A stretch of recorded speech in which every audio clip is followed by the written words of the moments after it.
Good evening. My name is Ray Dwyer, and this is Dr. Joe's just meditation and book discussion group.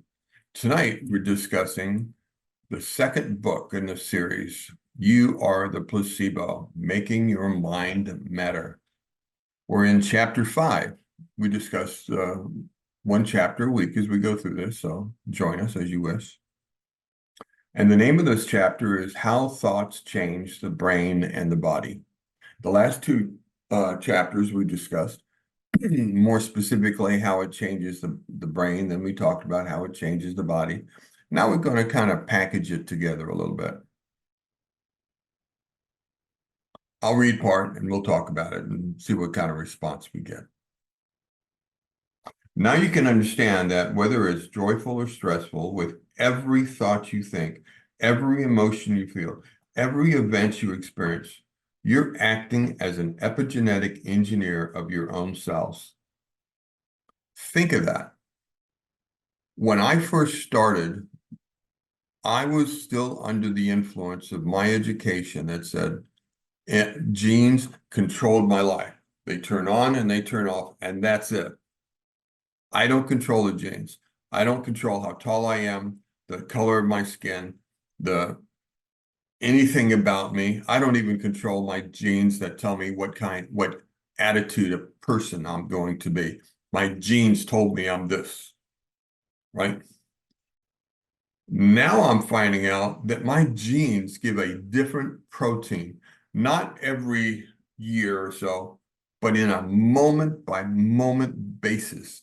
You can influence the genetic protein. That's big. When you start working on yourself to confront a chronic illness that some doctor told you it's your genetic tendency to be that way, just smile and growl inside and say, I'm going to take this on. I know how to do this. I can change my epigenetics. That's what we're talking about. You control your destiny. So this raises another question. If your environment changes and you then program new genes in new ways, is it possible, based on your perception and beliefs, to program the gene ahead of the actual environment?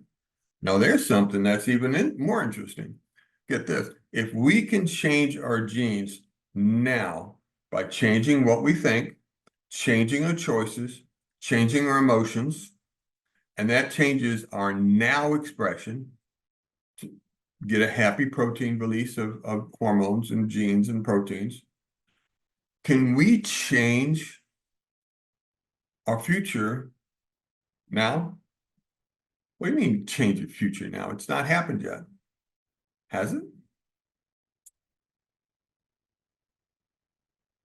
When, this is a trick question, when is the divine?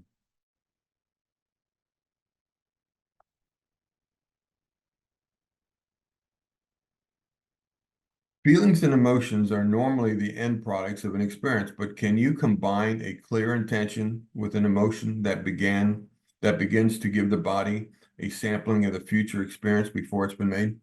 Can you start teaching your body what it would be like to be that in your future?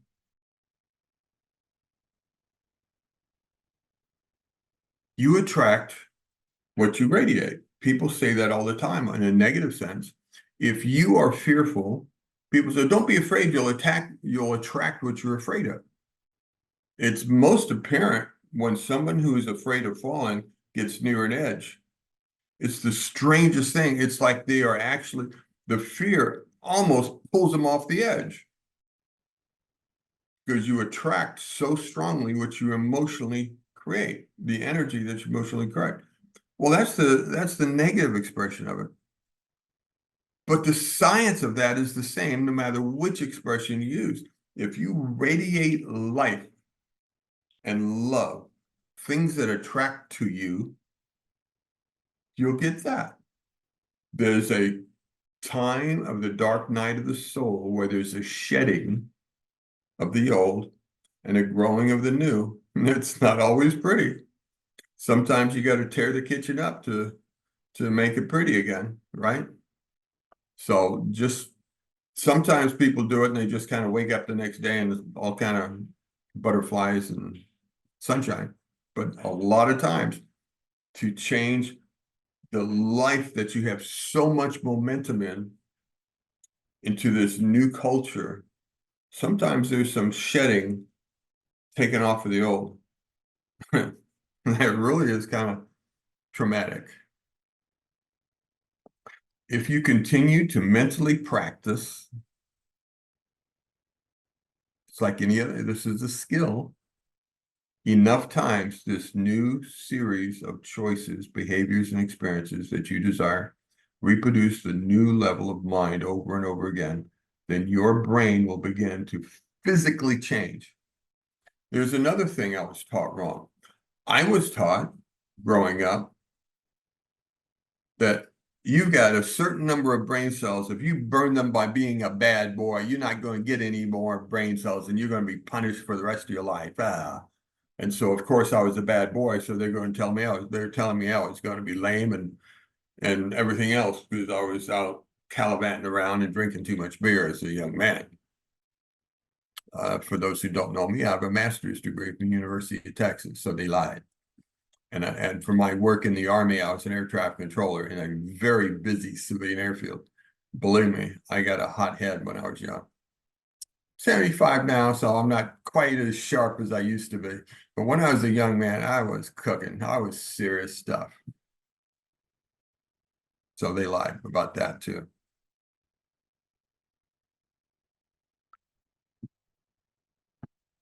See if I can get ahead of the sentence. If you continue to mentally practice enough times, this new series of choices, behaviors, and experiences that you desire, remember, I'm trying to help choose, be creative, creators of our own desires, not subject to the placebo and the indoctrination, the program of our culture. Your desire, reproducing the same new level as mine over and over again, then your brain will be physically changed, installing new neurological circuitries to begin to think from that new level of mind, to look as if the experience has already happened.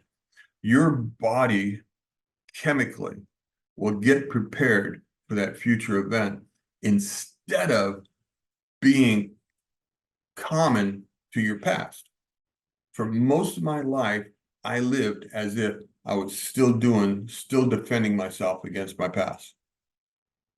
I didn't know anything else. I just really didn't. It never occurred to me I could prepare for my future. How could I? It hasn't happened yet. I couldn't even see my future except a reflection of my past. So I myself constantly was preparing for the past. Anybody relate to that? Right? That's why we're here, because we go, yeah, Ray, I got you. Right?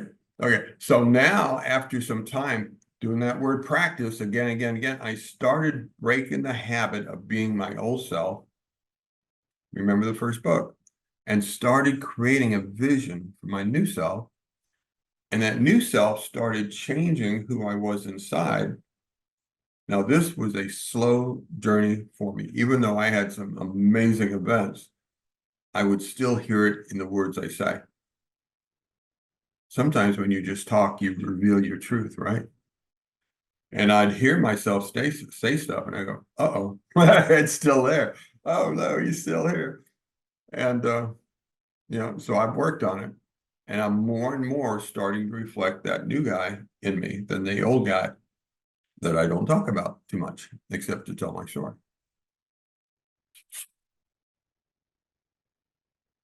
Over on page 106. Then your brain and body will no longer be living in the same past. They'll be living in a new future that you created in your mind.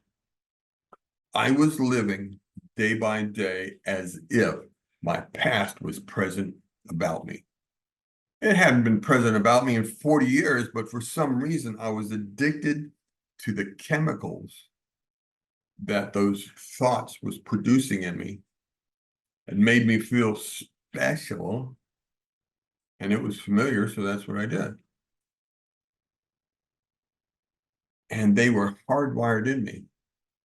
It takes repetition to build a new mindset. And as you do, the old mindset will diminish. You with me? This is not woo-woo. This is the human experience. I hope you get that. This is possible through mental rehearsal. Rehearsal is just another word for practice. If you don't put in the time, it's going to be a little bit different for you. I put in a lot of time and it took me a while. Not everybody takes as much time as me. Not everybody wants it as bad as I did. Some people seem to have a more innate talent for this work, okay? When I was younger, I spent years practicing the piano. And I could read, you could put sheet music in me and I could play it. But it sounded like a computer playing it. Why? Because I had no music in me. I had some friends that look at it and says, Ray, that sounds terrible. I says, yeah, but I played it right. Yeah, but that's just you know. And I think I'm reading the music, just like I read a page. And I knew my fingers have been exercised over years of practice. It was terrible. It was just, why? Because I had no music in me. I have friends who do this work and they have this in them and they can sit down and go, and you just look at them and go, how'd you do that? They can't even explain it because it's just in them, just like a child that's born with music says, well, you just do this. You know, everything we talk about here, everything I talk about here, it's because I chose and I want it and I've worked at it. Partly that gives me the ability to talk about details because I've had to wrestle every little detail out of it. Then you consciously marry your thoughts and intentions with a heightened state of emotion. How bad do you want it? I wanted it so bad. I was crying out. I was so tired of 9 years being in that cancer ward, 9 years being poked, pulled, burned, cut, 9 years of watching my wife cry over me and not let me see. Just I could see her. She was scared. Can you imagine living with a man that doctors have told you for 9 years he's going to die soon?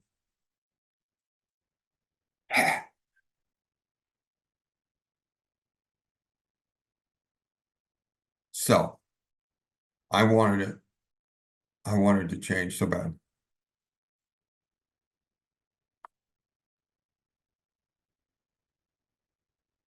And here's a good paragraph. I'm on top of page 107.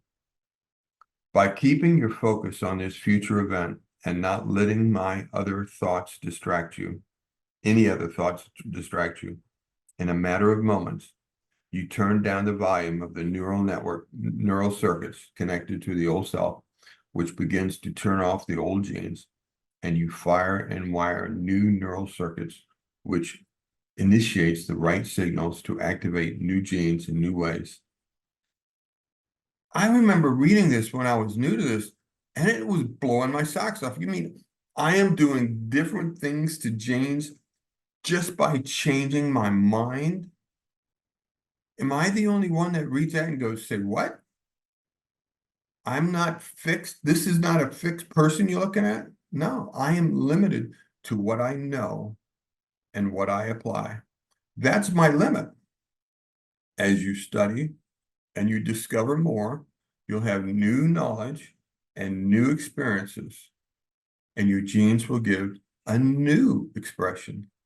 Next month, you'll be doing this work, and your little teacher will touch you and show you a new light, and you'll go, oh, you got new knowledge, and your genes, your very genes in your cells will adjust to that expression just a little bit.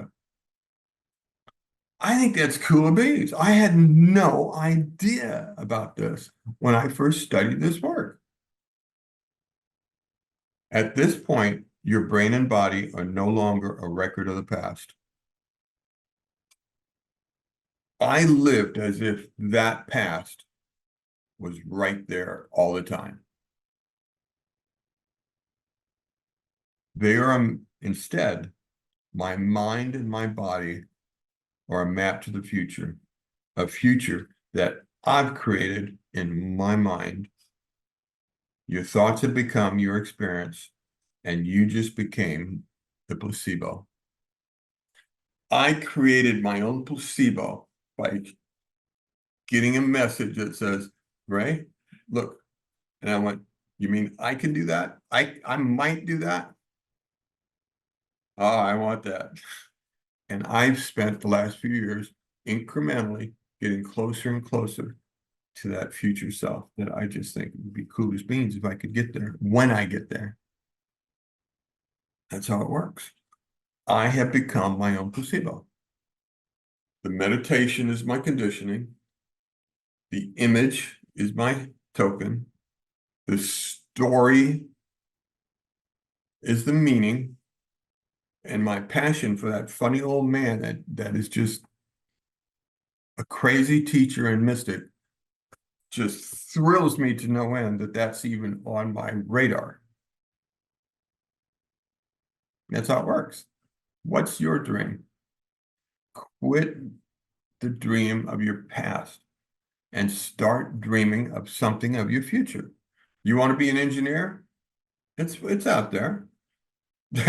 You just don't know you're the genius already. Guess what? We are more genius than our wildest dreams. There's a library in the zone that will answer you when you get it right, when it's your heart's desire. You know, you want to be a gardener and grow fantastic foods? Dream it. Your life will start changing. Your person will start changing. That's what it says. Be the placebo. Create a new life.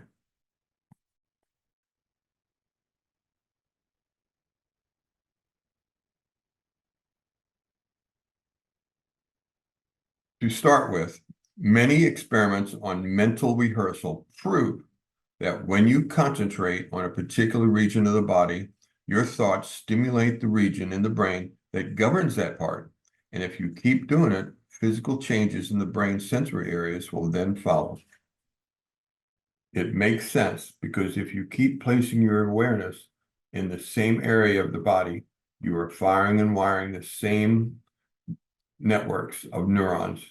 And as a result, you're building stronger brain maps. I've talked about headaches. I haven't had headache medicine in years. Do I get headaches? Oh yeah. You know, I get headaches. I go places that's super loud. I get stressed out and crash off and all that stuff. And Eileen gets her placebo jar. I said, don't look at me, Ray. I've got my placebo. And she'll take a couple aspirins and Tylenol. And I just laugh. And I just put my hands here and I just do what Dr. Joe says. Where the attention goes, energy flows. And I put my hands here. I breathe in, I raise the energy to my head, and I fill my head with light. And faster than the pills would affect me, my head is clear.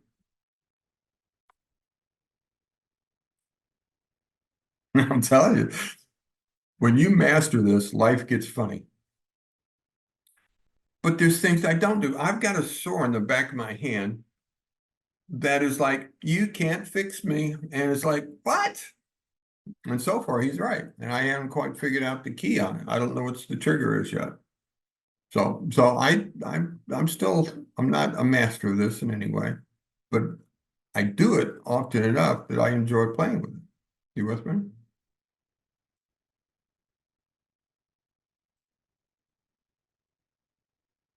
But the point I wanted you to see here is this paragraph deals with how you heal yourself. Take this paragraph, I'll read it again, and point to yourself and say, this is what I do for me. I have a set of neural networks that define me and has set this pathway to express it like I am today. I can change that. To start with, many experiments on mental rehearsal prove, not theory, prove that when you concentrate on a particular region of the body, your thoughts stimulate the region of the brain that govern that part. And if you keep doing it, physical changes in the brain's sensory areas will then follow. And what happens when you change your mind? The body changes. It just does. Prove it. Prove it on yourself. Practice this stuff. Make it part, make the skill development part of this work. Reading the book is good. Practicing the meditation, going to meditation and giving peace is good. Start making a skill out of it. It's really fun when you start turning it on and you start going, oh, this really works. I know I told somebody, I tell people all the time, my first skill development that I was going and I wanted to see if it worked is I wanted to see if I could get a parking lot close to Walmart. We have a superstore Walmart nearby. It's like 3 miles away. It's as big as a football stadium. I mean, just, you can get your walking exercise just going shopping there because it's like, you can play football, you game of football inside this building. It's tremendous. Well, it's also got during shopping seasons and stuff, you got to park 50 yards out. I mean, just 100,000 people shop there. Oh, okay. In the area, come here to shop. Huge marketplace for it. So I used to like to play with my teacher and said, okay. And I would see a parking place, and the rule was within 3 places. I wasn't going to be picky. Don't have to be the front one, but within 3.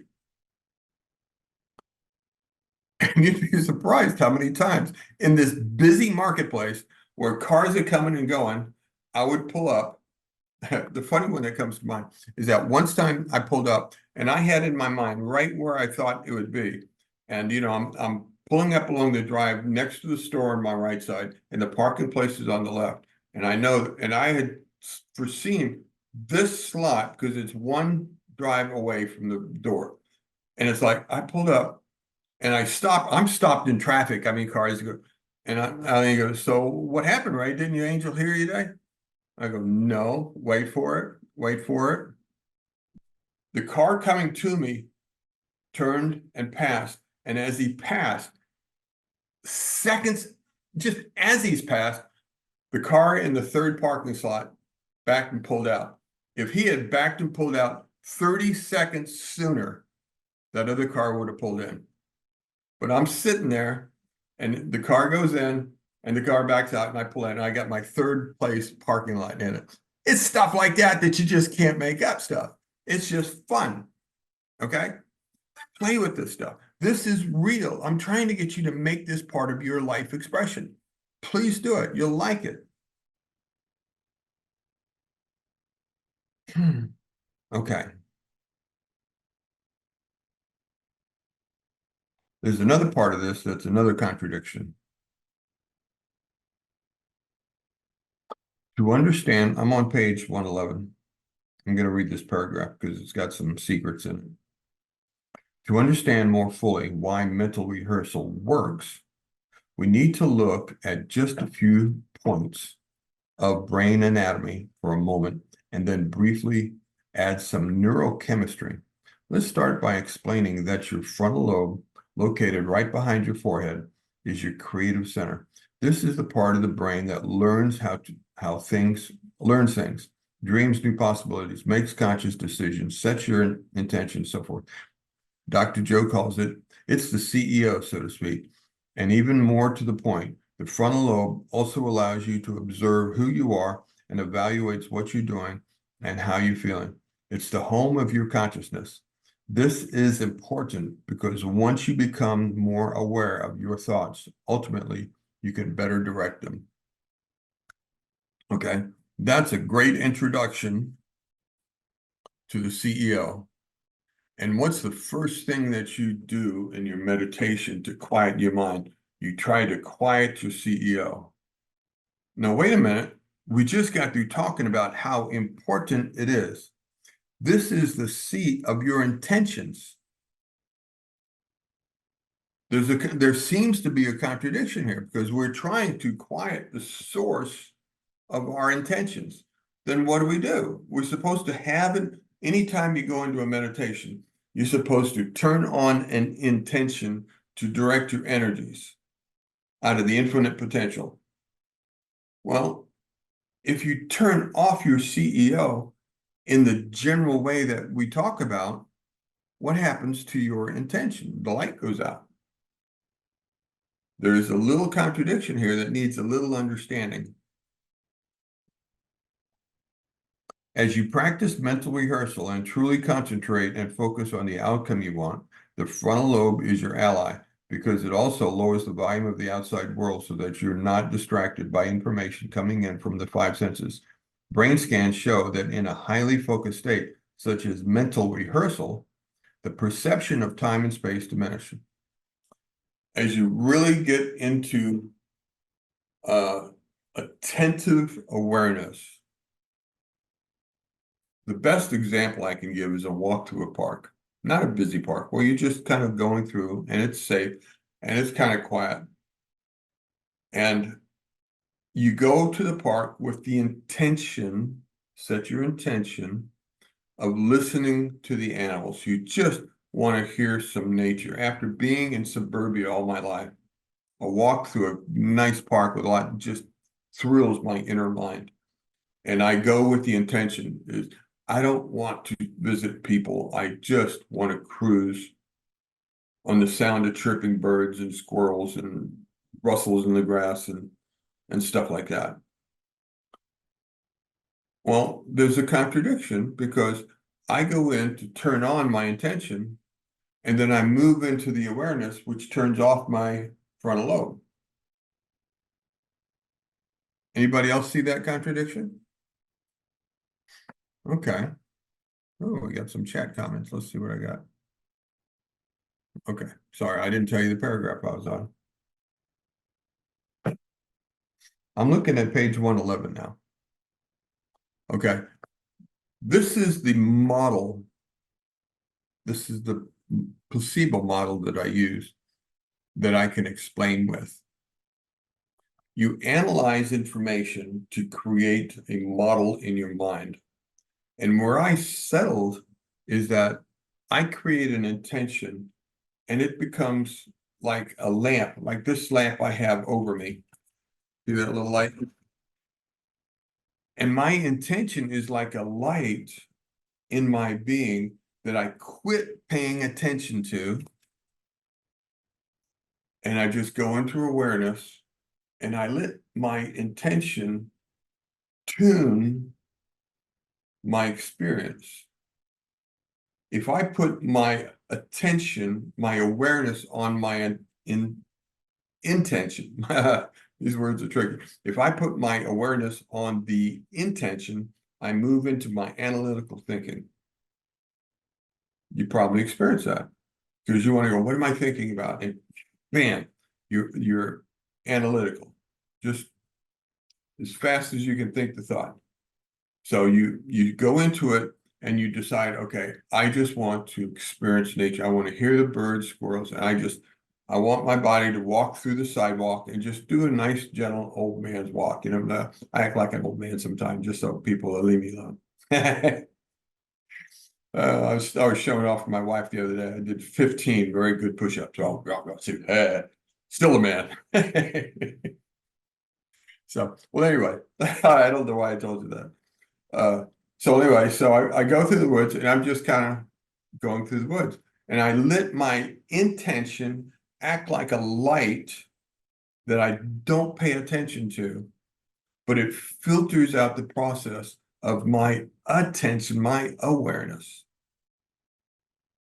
That's the model I use when I do a healing on myself. I create an analytical choice and I create an intention of the time I'm going to meditate on. This time is going to be about a healing I need, like this sore that won't go away. Right there. And I focus in on it, and this light is like a creative force that helps me tune my awareness to my spot. I don't give the intention attention. I've been at it this long enough to know that when I do that, boom, I am analytical in a heartbeat. The decision of the intention, you've given up and said, there it is. Now forget it, because the way it works is that it rests above you and kind of directs, kind of tunes what you're doing, depending on how the level and quality of you engineer the intention. Everybody with me? So there is a contradiction, because you go in your space, field, in the space, within a space, nobody, and this guy quiets down and the gate to number 8 opens. But this guy has set up a light, and it shines like the light of the Father that tunes your awareness so that the purpose of your attention, your awareness, is held in control, so that I can become aware of this spot and become attentive to this spot and give my heart to it and add life and love and light to it so that it will heal and peace. You with me? All right, we got a hand up. Mr. James, how you doing? Good. How are you? I am just cooking here. I love this subject. Yeah, Ray, I'm a little confused on that aspect. It's really, like you say, it's a contradictory from the standpoint that, you don't want to be analytical, but it is a CEO. And it seems like if you can get immersed in thoughts, all of a sudden it does slow time because, you're immersed in something, an Yes, activity. yes. And I was thinking, going back to what Dr. Joe did when he broke his back, he would sit there and go vertebrae by vertebrae um, in his healing. And if he messed up, he started all over again Yes. till he got it right. And then he released it to the greater mind, because he said the greater mind can do it better than I can ever do it. Um, but And then he repeats that every day. So he released it for the rest of the day. That when he got up the next morning, he did it again. So he didn't do it just once. He did it again, again, again, again. yeah, but He what just I'm didn't, saying, he just well, didn't worry about it for the rest of the day. He just let it go and said, fine. yeah, but what I'm saying is that when he was actually doing his intention, he was really in his frontal lobe creating, vertebrae by vertebrae. You know what I mean? Right. So he Well, had to, not exactly. You didn't say that quite right. Let me see if I can tune what you said. First of all, you got to remember he's a chiropractor. He knows what those bones look like. Plus, he says he looked at hundreds of pictures while he was laid up to sharpen his view in his mind, his image of his mind, so that he can see those bones. yeah, Then, what I'm trying to yes, say, what I'm trying to understand when he's doing that, he's going back from all his knowledge. right, No, I was actually I knew Dr. Joe a long time ago when I was in the same thing he was doing. And I actually got a couple treatments from him as a chiropractor. But long story short, though, I mean, getting back to this topic is that, um, it seems like he was totally absorbed in his frontal lobe, creating this perfect vision of this spine that it needed, to get any old thoughts of it being broken up. And then he just released it. And then he said, I just released it to the greater mind. So, but in that process of him creating that, I mean, he had to be in his frontal lobe, accessing. you miss the step. The Okay. placebo has the step of the meaning, the storytelling. The conditioning is very frontal lobe. The element can be very frontal lobe. The story is where you let go and you move back into the meaning of it and you tell the story of the element. I'm glad I asked you this question. Now you're okay. See, Gabriel is a story. This is just a statue. It's porcelain, I think. Isn't she pretty? I can't imagine having the ability to do that kind of art. That's probably why I don't. But this is just gorgeous art. But when I tell the story in my mind of Gabriel, I get a chemical action going in my body because I have a wonderful heart story about the four angels, northeast, south, and west. And this one is east, the rising sun. Has nothing to do with religion. Don't go there. You're talking to the wrong guy. This has to do with a story that lifts me up and brings me in and inspires me. Let me tell you how I applied Dr. Joe's experience. I was diagnosed to almost to the month, the same season that I was healed of melanoma cancer. I got well, I'm telling the story. September of 2019 is when I had my victory meeting. I went in, had my 10th annual body exam for cancer, top to bottom, first time in 10 years, nothing, nothing, nothing, nothing, and nothing ever since. That same December of 2019, when I'm still celebrating victory over cancer, I go in for a very common colonoscopy. I mean, I'm an old guy. It's common, right? They woke me up in the middle of it and said, Mr. Dwyer, you got to look at this. He said, holy shit. I had, looks like warts on my colon. I mean, it's just, you didn't need a medical degree to know what I was looking at. So I got biopsied, confirmed what was really cool. Okay, this is my story. So from the time I was diagnosed to the time I was biopsied, I went through 1 week of tears because I thought, oh, I thought I'd cured cancer in my body and it's just changed. And I really had one of those aha moments after about 5 days to 7 days. I didn't write it down. And in one of my meditation, I was just fiercely going, what's going on? And the presence cleared my mind where everything went away and there's just this presence in my consciousness. And I held my breath and I thought, okay, and he says, Ray, didn't you learn anything? Talk about it in your face. And what? And he says, yeah, didn't you learn anything? Didn't you learn from your last experiences? What do you mean? Said, Ray? He's like, are you listening to it? Didn't you learn? Well, yeah. Then what are you doing? Do it again. And like, what? Did you learn it? Yeah, well, do it again. And I'm sitting here in this chair where you see me now going, what? And the presence was just, you ever have a big brother or a brother or somebody in life that just says, well, tough guy, let's see you do it. You said you know how to do it. You're telling people you know how to do it. Show me. It was that kind of confrontation. I'm not kidding you.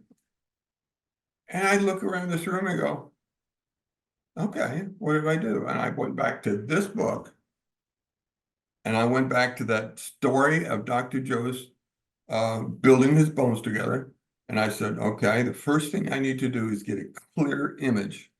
And I got on the internet and there was colon pictures everywhere. I mean, just funny pictures, serious pictures, medical pictures. And and so I looked at pictures every day.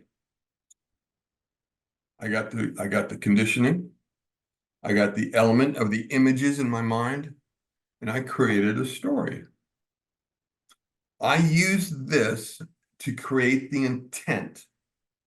I used my story back here to give meaning to the intent. And I created a picture of a beautiful water slide like you see in a water park. And I would go down my colon around the corner going, and I would celebrate And as I went through my colon, I would celebrate everything just popping and getting beautifully pink and lit up. It would glow with light as I went through it. And I went through it again and again and again. I went through it 100 times at least, more than 100 times. I did it. It took me a few days to get enough information to get a clear image in my mind. Colons are nowhere complex compared to what Dr. Joe did. I'm not comparing it. It was really just a kind of funny too. Okay.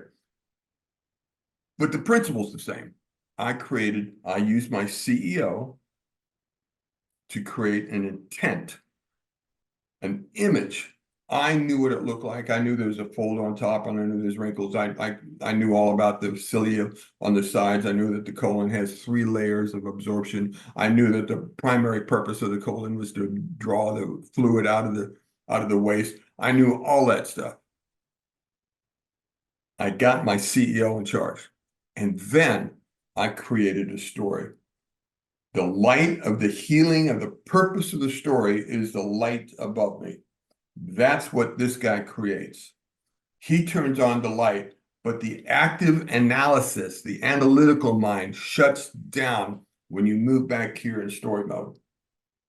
Of course it does. We all know this. Have you ever read a book that just grabs your attention? This goes away. Your light of the intention of reading that great book is right there. You gave your mind an intention. You want to hold your mind to this great story, and you got to tell this great experience in your mind. That's what we're talking about. You use your education, your analytical mind to understand this complex story, but the story is working back here, and you're just gone. I've heard stories that just ate up time. An hour later, I'm going, oh, that was cool. Has anybody not had that experience? That's what we're talking about, except now we're taking it a whole nother personal level and driving it here. I want my story represented here. And I told you, they wheeled me in to surgery. They were so sure that I had colon cancer. They wheeled me into surgery to cut out to excise the last few inches of my colon and cut it out and give me a plastic bag. She told my wife there was nothing there. My wife pushed her, made her say it 3 times.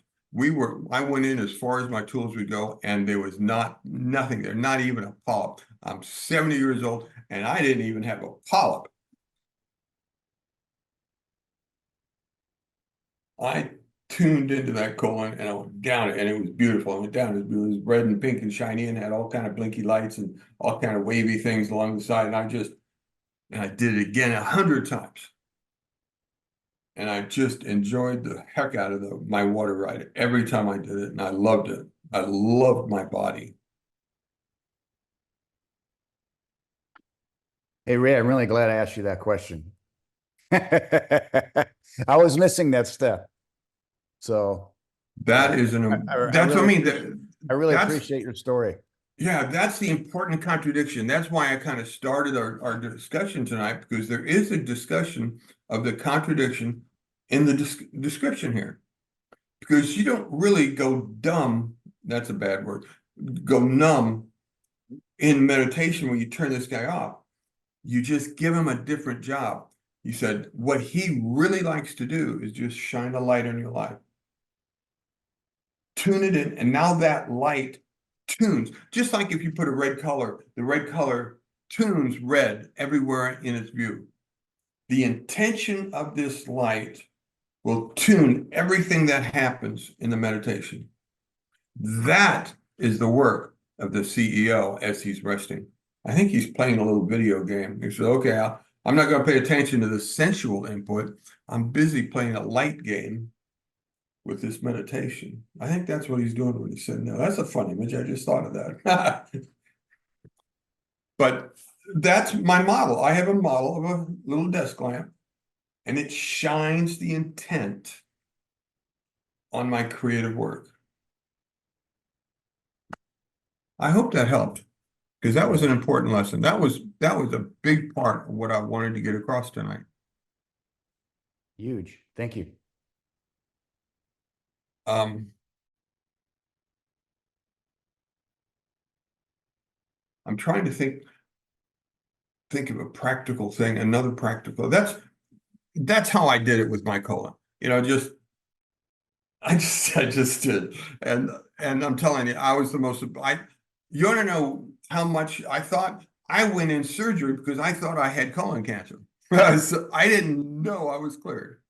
So if you think you always get these lightning strikes and I don't need to go to surgery. No, yeah, I didn't know it.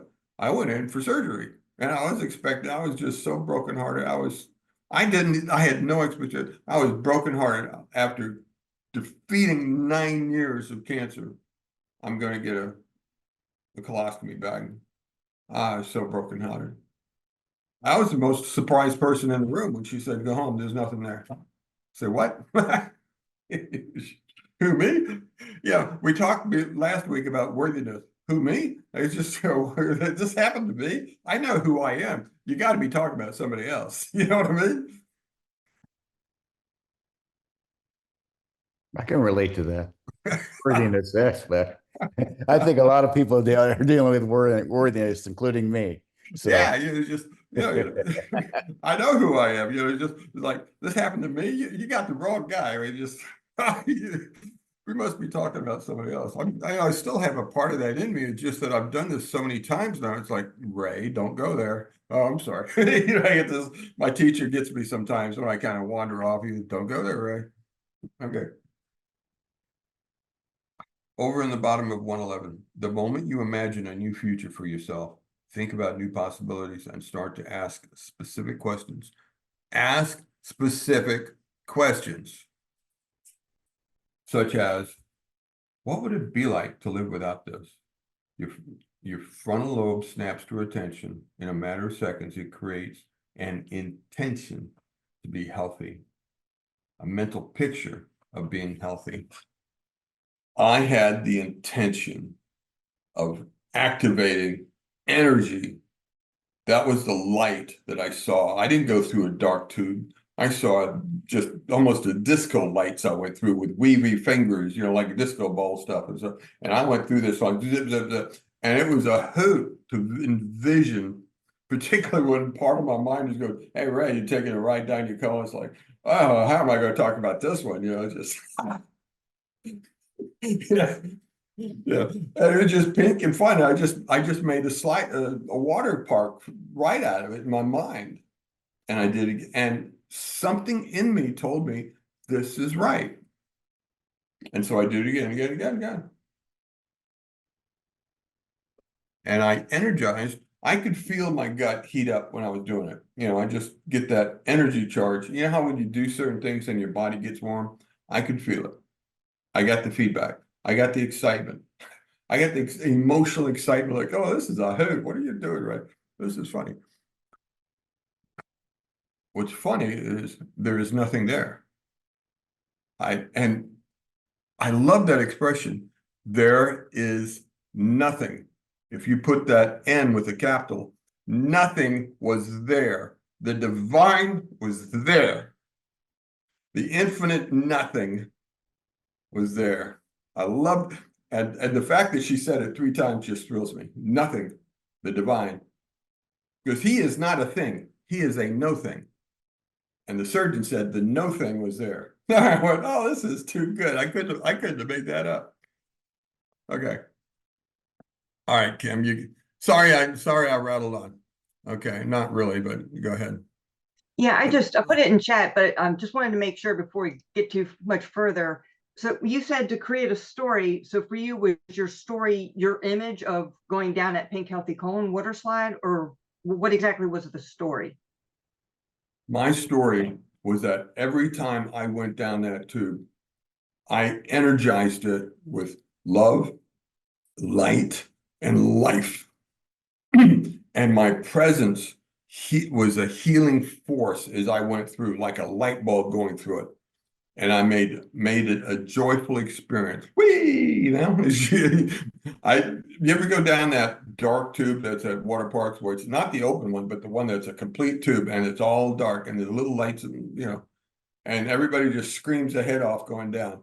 Well, I kind of did that, you know, just except mine was lit in pink. But so let's say you have a broken arm. Learn everything. You should be able to almost draw a picture in your mind what that looks like and the dynamics of healing. Learn a little bit about it. Knowledge empowers the body. And go in and see the bone tissues coming together. Go in and see those nerves hunt each other out until they connect and heal. The muscles heal. Just make an animation of it. First, you do this, learn it, just like Dr. Joe did. Then you create the intention, the director, the cop that says, okay, everybody's going this way. We're all going to do this. And set it like a light in your mind, and then tell the story. And make it something that moves you, not a classroom text or a lab job. You know, I worked in a lab and everything was very choreographed. Electronic lab, and it was all very choreographed, very deliberate. No, this is creative. And see those tissues in your arm healing. When I have a headache, you heard me talk about numerous times, I put my hands on it and I light my head up. I love it. I turn on what I know is love. And I turn light on, which I consider the radiation of the divine. And I just smile at it. It says, okay, we're healing, you know, we're getting out the toxins and move. And I just make an animation out of it. Well, as you can see, I'm kind of an animated kind of guy. This is my natural. Eileen says, to talk to me, you got to stand back 3 feet. You might get poked otherwise. So that's what Dr. Joe did. His was graduate level. I mean, he was dealing with it. How long does it take to master the bone and the inner structure pieces and the layers in between and knowing how the nerves connect? Oh my God, I'd be on the bed for a year just trying to learn the image. I mean, my colon was easy compared to that. It's just, so I don't know if that answered your question. Yes, thank you. But this is the placebo in action. This is how you create a placebo in your life to add to your life. You gather the information that you want and you create the knowledge that you need to build an image of what you want. Analytical work, knowledge work. Like I said, if you keep going to people from one school, I don't care who you go to, they'll all give you the same answer because they're from the same school. You want new knowledge, you got to go to somebody from a different school. Thus enters Dr. Joe. He will give you knowledge from a different school so that you can have new knowledge to make new choices, to make new experiences, to make new feelings, and you get a new life loop. You want to do something like this, you got to get knowledge. I broke my arm, how does it heal? Okay. Learn it and then project it like a light over your intent. The Father's intent is like a light above your head. Receive it through your 8th energies. Now go into your field and play out your life as if it's now. You start with where you are. Don't deny you're sick, but tell the story that you get healed. Dr. Joe never said, I'm not hurt, I'm not hurt, I'm not. He never did that. That's not what he said he did. He started with the knowledge that he's in trouble. I mean, if he doesn't get this right, he's crippled for life and with pain. He knew where he was. I mean, he was a chiropractor. He knew what happened to him. So he started with what he knew, learned even more about his back, created an image of it, and went in and told the story of it healing. And loved it, loved it, loved it. You got it. If you're going to be stoic about this, well, it's fine. I don't feel it. You're not going to get very much out of it. Part of my advantage, I guess, is that I'm kind of an excitable kind of guy. It's just, I just am.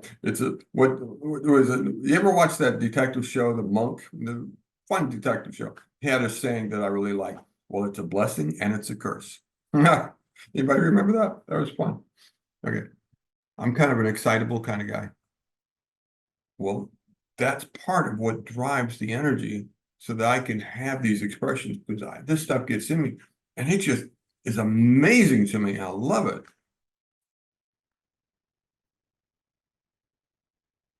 Page 112. Now, let's bring in some more neurochemistry. If your frontal lobe is orchestrating enough of these neural networks to fire in union, as you focus on a clear intention, there will come a moment when the thought will become the experience in your mind. That's when your inner reality is more real than your outer reality. When you can create this image, when you have enough information to create this image in your mind, and you can go into that flow state that athletes talk about, and you can tell this story and you can get into it,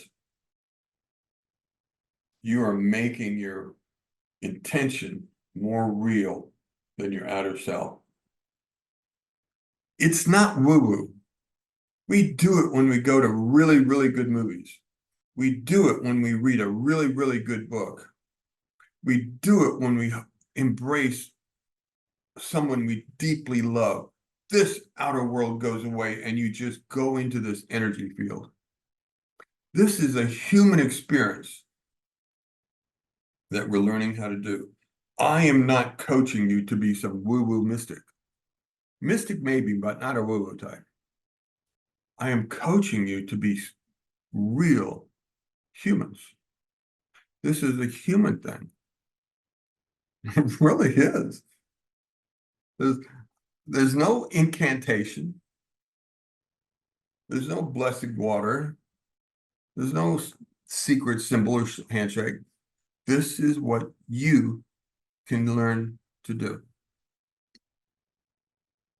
Neuropeptides look for appropriate receptor sites or docking stations of various cells so that it can deliver a message to the body's hormonal centers and ultimately the DNA.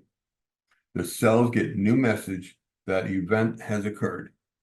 When you get this and your intent lights up and you start experiencing this new intent, you go back here and you allow the light of your intent to shine.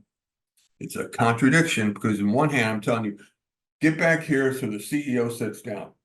So the CEO turns off the sensory input because the CEO that we think of, I usually think of, has to do with understanding my eyes, my ears, my sense, my touch, my environment, and all my education and history.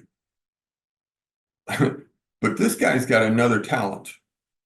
He can put that to rest if you give him an intent to work on. He prefers giving that light in your meditation because he will just put this to us. He goes, this is important. Everybody shut down. I think that's cool. So you go back in awareness and you call up the lesson that you studied and you see the picture and you start telling its story and you let that story happen in your body. I was talking to an artist. We were over at a place and there's one lady, she's a professional artist. She can sit there and in a half an hour, you watch her and it's spellbinding because She's just doing it gracefully, but this image just kind of appears off this. She's doing watercolors. I found that. And this image just kind of appears. It's really cool beans when you watch an artist who can move quickly. And she said, "What do you think?" I said, "That was amazing. But what do you think of the picture?" I said, "I'm looking at it and it's like it's trying to tell me a story." And she turned and smiled at me. She says, "Yes." She says, "Most people see this or see this, see this. They don't allow the story to come out." She instantly liked me as soon as I told her that I can see that there's a story trying to come out, and I'm curious about what's going on in this little picture. I want to know what's happening. Why is it like? And instantly she liked me because that's her heart to create a story. And she did it like a flash. And she was able to draw it out amazing. So let this image of your intent and then let the story flow through you now. It's a future thing, but let it happen now in you. And the universe will draw energy to you. That's how it works.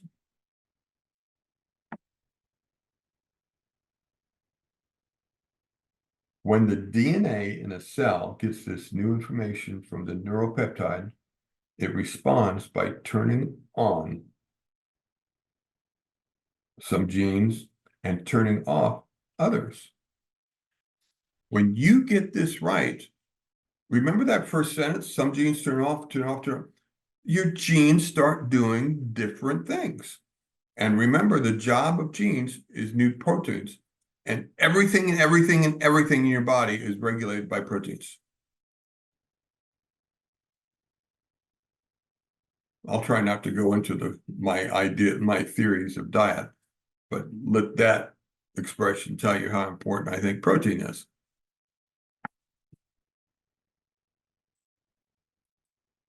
So you let that light shine up here, and then you tell the story of the picture and experience it. I think that's cool as beans. That is the placebo story. You are the placebo. Officially, these are undifferentiated biological cells that become specialized. Those are stem cells. I'm not going to go into the story of stem cells.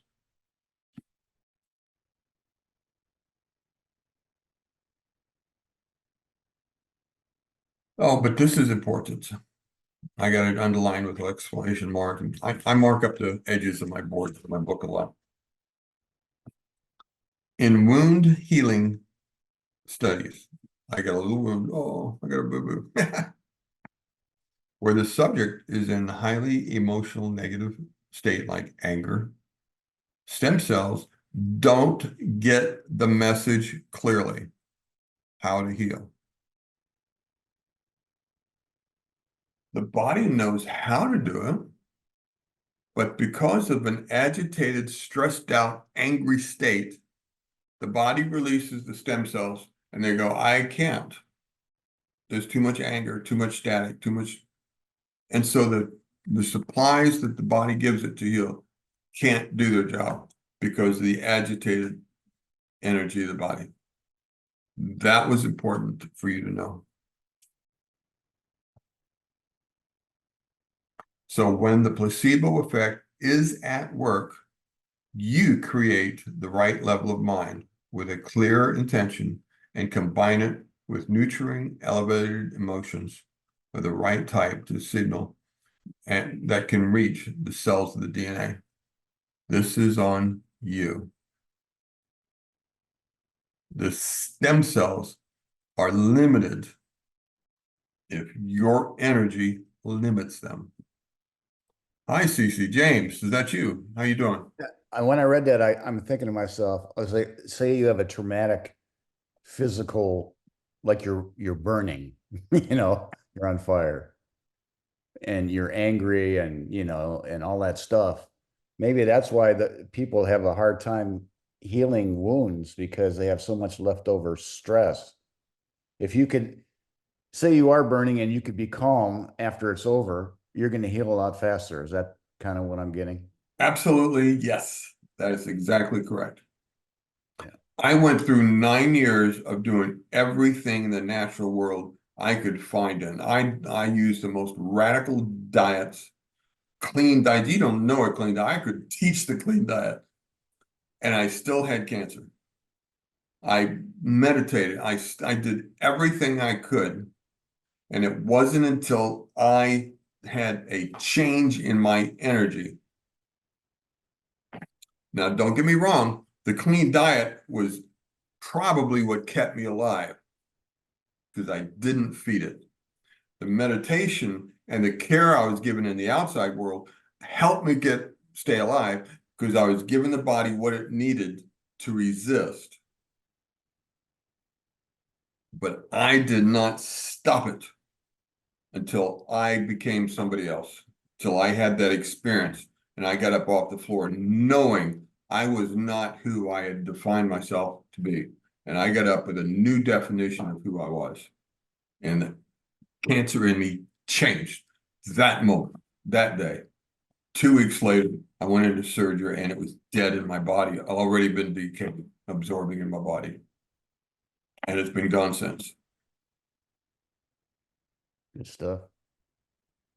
So, yeah, it's got to be deep. I mean, you can't fake this stuff. You play with it. That's why practicing it is so important, because without the practice, you don't have the confidence. I used to practice, like I said, the parking lot was a fun practice. And anytime I had trouble, I would use it. I don't know if I told this group, but one time we were shopping, and I think it was, I don't know, but I left my headlights on for some reason. And I get out there and I drive just a little four-banger car. And so I don't carry jumper cables or anything. It's just a little car.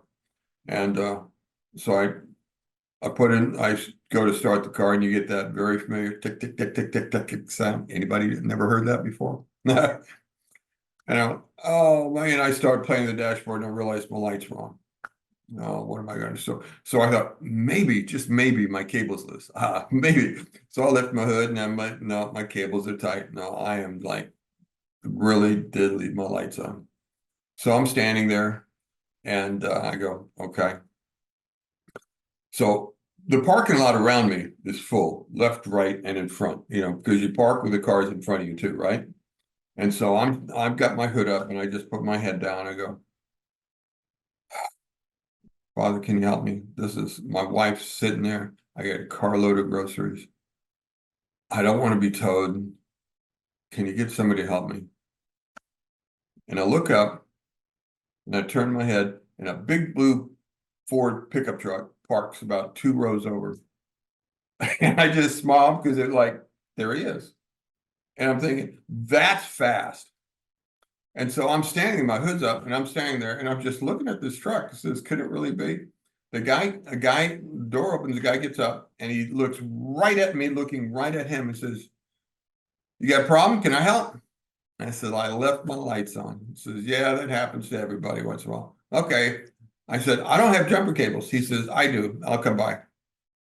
And I look in front of me, and remember, I just said, I'm surrounded by cars in the parking lot. And as this guy pulls out of his slot, I'm watching him, and he pulls around and he comes down the alley toward the front of my car. Both cars that were parked in front of me back up and leave. And so this guy comes in and pulls right in front of me. I am not even kidding.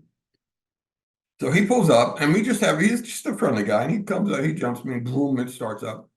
And we're having it takes a few minutes, just 5-10 minutes. And so he thanks me and he puts his hood down, he puts everything away, and he goes in and goes shopping. And so I get in the car and I'm sitting in the driver's seat. My wife is looking at me like one of these kind of looks, And she says, and I go, what? She says, look at the window. And I got my windshield wipers going like this, because it started raining. And she says, look at your shirt. What about it? Says, Ray, I watched you stand in the rain for 5 minutes. Now look at your shirt. You want to know what a hand of God looks like? I had been standing in the rain for 5 minutes and I had no drops of rain on me. And that's what my wife was staring at. My shirt, which showed maybe one, maybe two drops, just to so see, this is what rain looks like. My windshield wipers are doing this. And she watched me stand in the rain for 5 minutes, not pouring rain, just sprinkled, and sit in the car and not been rained on. She says, I watched you. You weren't getting rained on. That is what this does for you. I'm not even exaggerating. Isn't that the coolest thing you ever heard? Hey, Ray, are you from this planet or? No, I'm just an old grumpy guy that learned what Dr. Joe is teaching. I'm telling you, I'm just a human. This is what I'm trying to get you people to see. This is the wildest stuff, and it's human. There is no woo-woo to it. You learn how to go back here and go into your heart and commune with your angels, your teachers, your guides. There's a whole bunch of names for them. I don't care. When you find them, make your own name. For the one on this shoulder, I call my beloved. Because when the voice is coming from this side, it's sweet and tender and loving. So I call her my beloved. When the voice comes from over here, I call him my teacher, because generally he starts by poking me, and you'll see me go, okay, I got that wrong. And he goes, Ray, what? Think about it. I go, well, okay, I need to say that a little different. Yeah, I think so. So I've got a beloved and a teacher. That's what I have. Everybody's got them. You just haven't learned to tune into them. They're there. They really are. I was driving once and we were looking for something. And Eileen says, did you ask for permission? I said, no, I forgot. And okay, I'll ask. So I pulled over. So I said, beloved, can you help me find a parking place? I forgot how to say it to myself. I just mumbled it out loud. And Eileen goes, beloved, who you calling beloved? So I had to explain to her my teacher and my beloved, and that she helps me do good things in my life. I am not even exaggerating. And so now she teases me, says, did you ask your beloved for your parking place? And we're going to Walmart and I don't want to walk from back 40. Okay. Because sometimes I don't care if I walk from back 40. And so I do. And sometimes it's like, well, you're just going to think I'm your shopping list or something. No, you're not. You're going to have to park in the back this time. Okay. My beloved says we're parking in the back, and Eileen just says, oh, man. This stuff can be fun, folks. Don't make it too seriously. This is the human experience. It's not woo-woo. It's not some kind of religious voodoo. This is the right of being human. You are the placebo. You are the potential creator for your life. Currently, most of your life is based on an education that was subtly given to you and you didn't choose it. You didn't. What you're learning to do now is have the choice. Isn't this cool stuff? I love this stuff. Bottom of 16, top of 17. We're going to describe the placebo. Now look at the pattern of many of the placebo studies. The moment someone starts getting a clear intention, that's number one, he comes in, the conditioning is being made of a new future wanting to live without pain or something, and then combines it with a heightened emotion. There's number 4. That is the moment the body is no longer in the past. The moment begins to live in the new future. That's number 3. That's the story. We missed one, right? The body doesn't know the difference between the emotion created by an actual experience and the one created by the thought alone. So that the heightened state of emotion, I keep telling you, you cannot overestimate how important the feeling, the emotion, the involvement is. So that heightened state of emotion is a response to the new thought, is vital component to that process because it's the new information coming from the outside. The process is number 2. When you create a placebo and you have this intention and you create a process, that's the element, that's the token, that's the pill, that's number 2. And you give it a meaning and you just love it. And you tell, oh, this is going to be great. I'm going to, whatever. And the body, the experience from the outer environment or inner environment is the same. And you start this inner environment that's creating this future intent will start being expressed in the body. This is a human experience. Let's return to the mental rehearsal on the bottom of 18 for a moment. Remember how the frontal lobe is our ally in mental rehearsal? You create the story and you turn on the picture. It's when you overlook at it, it sounds like a contradiction until you understand the 2 roles. Now we can understand exactly why it is that we hold a clear intention of a new future, marry it to the state of expansive, elevated emotion, and repeat that over and over until we've created a new state of mind and a new state of being. These thoughts will seem more real to us than our previous limited views of reality. We're finally free. You create that intention and you move up to meaning and you passionately love that. And if you passionately love it, you'll daydream it. You'll have 5 minutes and you'll just rehearse this. Oh, this is going to be, I'm slowly, I can see I need to do this in my life. This is coming. I can feel my body heat up when I think about it. My body's getting excited. I'm going to do this over here. Okay, I'm looking for the door of my opportunities to help me get there. And life will give you doors to go through. Sometimes it's easy as going through the door. Sometimes some shedding of the old has to happen before you get the new. There's no rules about which one is which. It's up to your beingness. Sometimes you can just kind of throw it away and take off. Other times it takes effort to shed and let go of your past. It took a lot of effort for me to let go of my past. When it did, it blew up.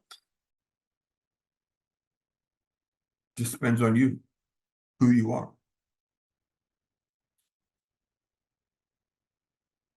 Which are now prepared to make epigenetic changes that signal new genes and new ways, empowering ways. And because we've used heightened emotions to make it seem as though it's already happened, we're signaling the gene ahead of the environment. Now we're no longer waiting for the change and hoping for the change. We are the change. See that word emotion tied to every time? Don't run a news report. Get into it. We're almost done with this, and then we're going to be asking for some conversation. Bottom of page 20. When they found that they were looking for the proteins unwrapped, when they found what they were looking for, the proteins unwrapped the DNA, switching on the gene that was lying in wait and triggering epigenetic changes. These genes are potentials waiting for you to tell it what to do. And it doesn't care whether you tell it to self-destruct or be healthy. These epigenetic changes result in the production of new proteins that resemble the protein of men 20 years younger. Remember that story about the old folks, the old guys that went into that monastery and they spent 1 week pretending like they were 20, 22 years younger? You know, they had newspapers and movies and they played football. And these guys came out in 1 week. They didn't study. They didn't do meditations. They just went there, played, ate healthy food. They came out stronger. Some of them came out taller with better blood and everything in 1 week.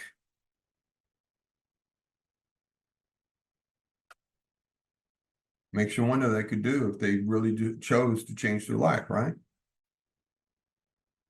These epigenetic changes result in the production of new proteins that resemble proteins in men 22 years younger.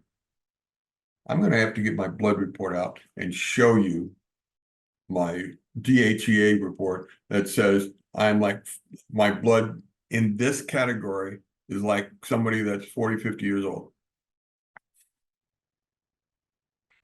I'm telling you, this is science fact. Yeah, this is wild stuff. It really is. And if the process worked for these guys, I assure you that it can work for you too. What reality do you choose to live in? And who are you? Oh, I love this one. And who are you pretending to be or not be? Could it be that simple? Who are you pretending to be? I was pretending to be an angry army guy, and I lived it for 40 years. And it never occurred to me that I could create a different personality because I had believed what I'd been taught by this other school that says I am who I am because that's who I am. Come to find out, I was only pretending. And all I had to do was change who I wanted to be and want it bad enough to let go of that old stuff. And now you got this. Is that about the wildest thing you ever seen?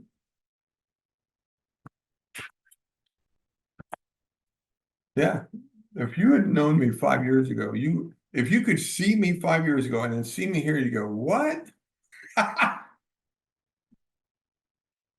Yeah, crazy. Wild stuff. Okay, that ends my review through the chapter.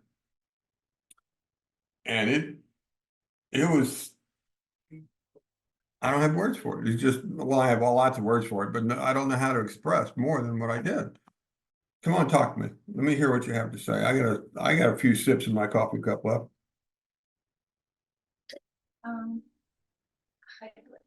How do I raise my hand? Beatrice, speak up, Yes. please. So yes, thank you, Ray. I love these conversations, but I have two questions. During your conversations, you talk about tuning in, right? So I was wondering, I don't know if there's a way to elaborate on that, right? What is really to tune in? We're all trying to, I don't know if I have it right, and I know if it's possible to explain it, but what do you feel when you tune in into? Do you own pets? Yes, I have one here. Okay. I want you for a moment in your mind, think of your pet, close your eyes, think of your pet, and I want you in your mind, in your body, I want you to point at the pet. You can't see it, you can't hear it. Feel in your consciousness where that pet, in the direction of that pet, and just point to it. The question I'm going to ask you is, how did you know that pet was there? Can you feel that pet, or are you just guessing? We are all interconnected to all of life. It's a web, the science is starting to call it a string theory where everything is webbed together. One energy point is felt throughout the web. That is tuning in.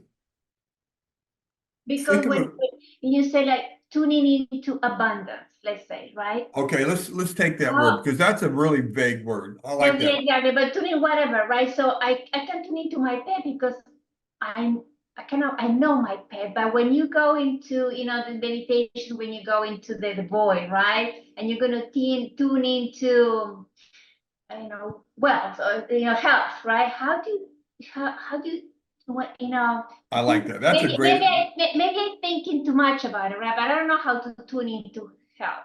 that's Or a I don't great know what example. And I'll tell you what I do. I've had people, because I talk to people throughout the week occasionally, and some people said, "Well, I need to make more money." I went, "Boring. I am not going to spend my time meditating for you to make more money."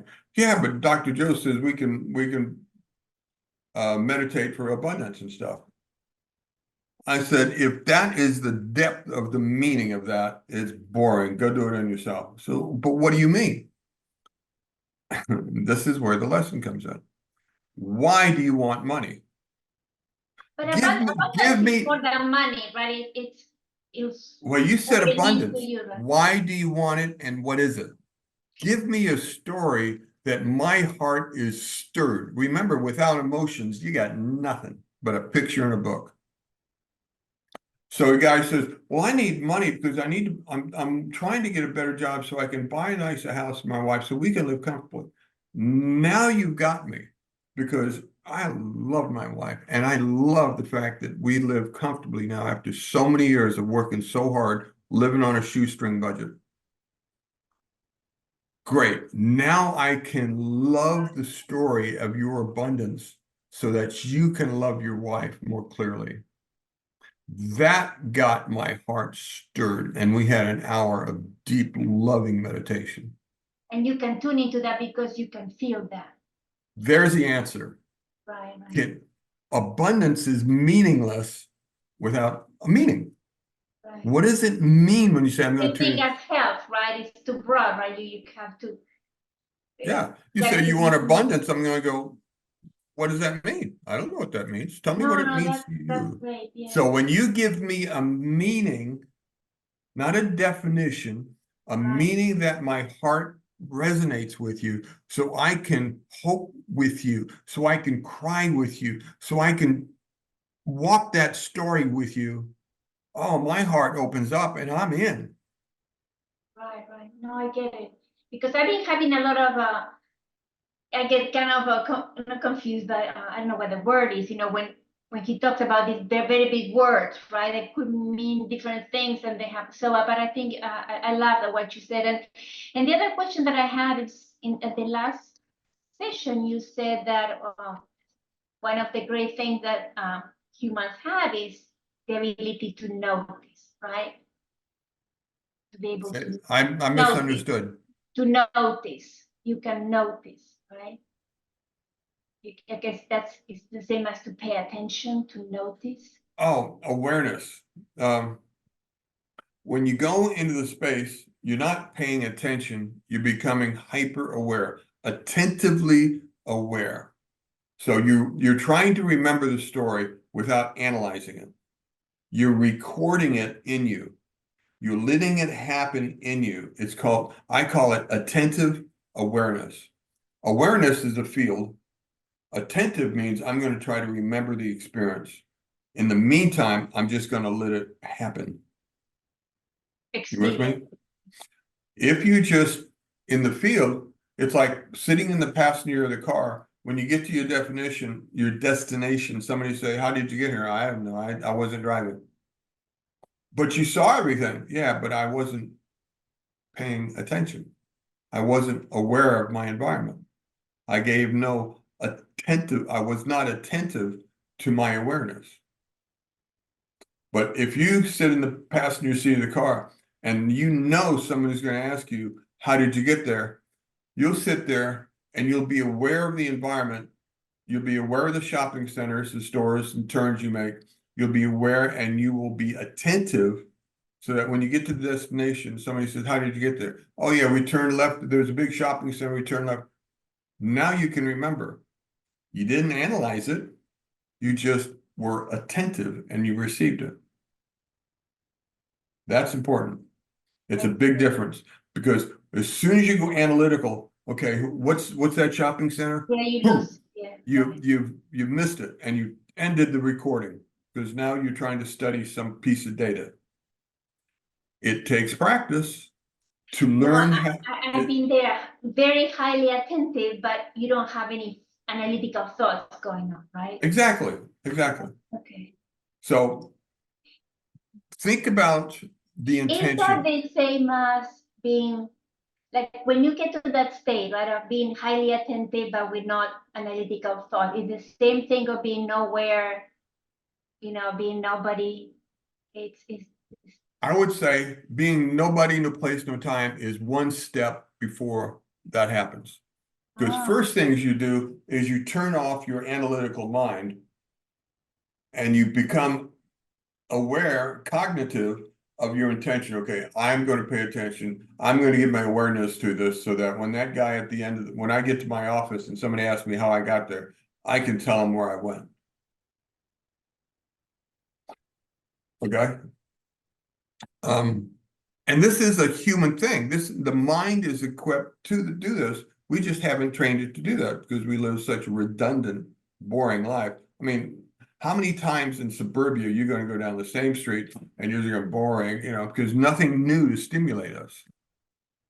So we beg for stimulation because the stimulation we got is so low value emotionally. So yeah, so you want abundance? Make a story. Don't just say, I'm meditating for abundance. Boring. we don't know how to relate to that, right? Yeah, my heart doesn't do anything with abundance. Yeah, neither of me. Now, I really think being rich is cool. So don't get me wrong, I'm not poo-pawing being rich. I'm just thinking I want money is about the boringest thing you can think of until you give it purpose and meaning. I need more money. I need more money. Why? Well, I have a friend that's really sick and his medical bills are eating him up. Goodness sakes, you got my attention. Let's plug a magnet into this and create a tree. You understand? Yes. No, great. Thank you. Thank you very much. That question was really the heart of tonight. Thank you. That was a good question. All right. If there's nothing else, I'm going to end the recording. Nobody? Okay.